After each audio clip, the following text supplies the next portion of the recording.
শোন মোনা, কালকে তোকে দেখতে আসবে, ঠিক আছে? ও বাবা, আবার কতবার দেখতে এলো। তাই এবার অন্তত মা বিয়েটা ঠিক করো। কারোর এই ভালো নয়, কারোর ওই ভালো নয়, কারোর চাকরি বাকরি ভালো নয়, কেউ ছুটি পাবে না, এই তো চলছে। কাউকে দেখে তোমার মনের মতো হয় না, তা বলতে পারবে তোমার মনের মতো কি হয়? কুমারটুলি থেকে অর্ডার দিয়ে আনতে হবে নাকি জামাইকে? এক সময় মনে হয় তোকে না সাজিয়ে জামাইকে সাজিয়ে খুঁজি তোর কাছে বসিয়ে দিই, জানিস? আবার বলছি, যদি তোর পছন্দ কেউ থাকে সেটাও বল। তাও বলছিস না, কি ব্যাপার কি তোর? বিয়ে করবি না নাকি? আগের কথা ছিল না আমি এখন পড়াশোনা করব, এখন বিয়ে করব না। তা শেষ 2 বছর তো পড়াশোনা কমপ্লিট করে বসে আছিস, তো এবার তো বিয়েটা করতে হবে। আমার বেলায় প্রথমবার দেখতে এসে আমাকে পছন্দ হয়ে গেছিলো, আর আমাদের পছন্দের কথা সে তো বলতেই নাই। বাবা মা যাকে ধরে দিয়েছে তাকেই বিয়ে করেছি মুখ নামি। আমাদের মতো অত স্বাধীনতা আমাদের ছিল না। তাও কি আমরা খারাপ আছি?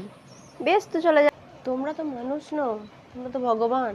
भगवान है कहाँ रे